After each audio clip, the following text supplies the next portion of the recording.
बच्चों लोग आपके सामने नाइट्रोबेंजीन में अगर हम इलेक्ट्रोफाइल अटैक करते हैं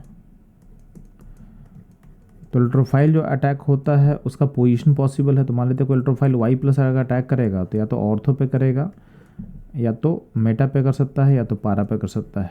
ठीक है, तो ये पॉसिबिलिटी है। तो इस क्वेश्चन में क्या किया है, वाई को अलग अलग पोजीशन में अटैक करके कैटायन बनाया है और आपसे बोला गया है कि कौन सा ज़्यादा स्टेबल होगा। ठीक है, तो इस क्वेश्चन को दो तरीके से आपको समझाते हैं। तो अगर आपको बेंजीन का रिएक्शन क्लियर है तो आपको पता है कि नाइट्रो ग्रुप क्या होता है, -m ग्रुप होता है, यानी इलेक्ट्रॉन विड्रॉइंग ग्रुप होता है। तो नाइट्रो क्या करता है, नाइट्रो अपने ऑर्थो एंड पारा पोजीशन से डेंसिटी को खींच लेता है। तो नाइट्रो ग्रुप क्या करेगा, जब रेजोनेंस करता है तो या इसका रेजोनेंस आप देखोगे तो नाइट्रो रेजोनेंस अगर हम लोग परफॉर्म करते हैं तो ये अपने ऑर्थो और पारा पोजीशन से डेंसिटी को विड्रॉ करता है। ठीक है, डेंसिटी को विड्रॉ करता है, यहाँ पॉजिटिव बनेगा, अगली बार पॉजिटिव जो है यहाँ मूव करेगा इस पॉइंट पे, फिर पॉजिटिव यहाँ मूव करेगा, यानी इसका ऑर्थो पारा पे डेंसिटी खत्म हो जाता है। तो इलेक्ट्रोफाइल को ऑर्थो पारा पे डेंसिटी मिलेगा नहीं, तो इलेक्ट्रोफाइल बाय डिफॉल्ट अटैक कहाँ करेगा, तो इलेक्ट्रोफाइल बाय डिफॉल्ट अटैक करता है मेटा पोजिशन पे। यानी इस केस में आपका जो अटैक हो इलेक्ट्रोफाइल का वो होगा आपके मेटा पोजिशन पे। अब इलेक्ट्रोफाइल का तुम बॉन्ड तोड़ोगे तो मेटा पे अगर अटैच करते हो इलेक्ट्रोफाइल को, तो मान लेते हैं कि यहाँ पे वाई को अटैच कर दिए तो यहाँ पे चार्ज टूटता नेगेटिव, यहाँ बनेगा पॉजिटिव।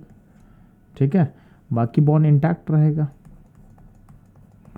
तो मेटा पे जो अटैक है आप देखोगे आपका ऑप्शन सी से मैच कर रहा है। तो इस तरीके से क्वेश्चन को आप सॉल्व कर सकते हो कि ये ज़्यादा बेटर तरीका है अटैक करने का। यानी यहाँ पे मेटा पे नेगेटिव बना के वाई को जोड़ देंगे, पॉजिटिव यहाँ बचेगा, जो कि ऑप्शन सी में दिखाया हुआ है। ठीक है, तो ये नहीं, सबसे स्टेबल क्या होगा, सी होगा। इनफैक्ट ये तो पहला तरीका हुआ।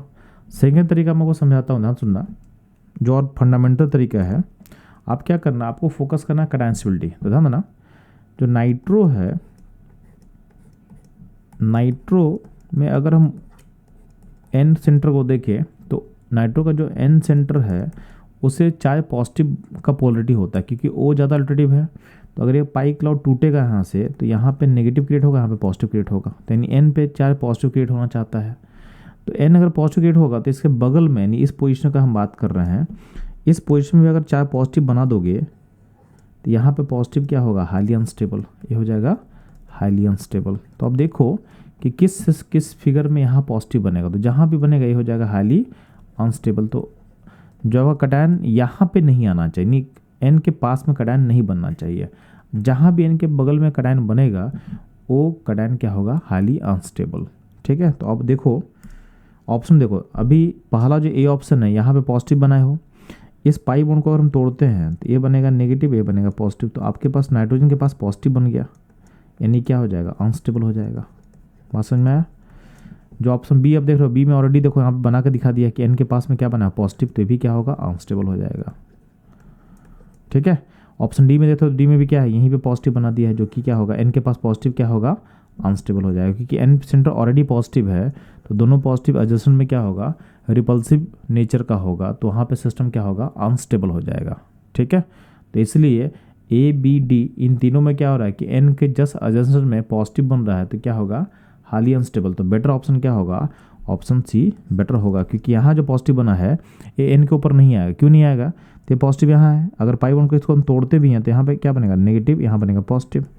और इस पाई को अगर ब्रेक करोगे तो यहाँ क्या बनेगा, नेगेटिव बनेगा, यहाँ बनेगा पॉजिटिव। तो कहीं भी देखना सी वाले ऑप्शन में एन के एडजस्टमेंट में आपके पास नेगेटिव बन रहा है, पॉजिटिव नहीं बन रहा है, यानी ये चार्ज ब्रेकेज में ज़्यादा प्रॉब्लम नहीं है। ठीक है, इसलिए आपका जो ऑप्शन होगा सी होगा।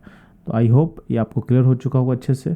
इस तरह के क्लियर कॉन्सेप्ट के एक्सप्लेनेशन के लिए हमारे साथ बने रहें। मिलते हैं हम लोग नेक्स्ट क्वेश्चन में।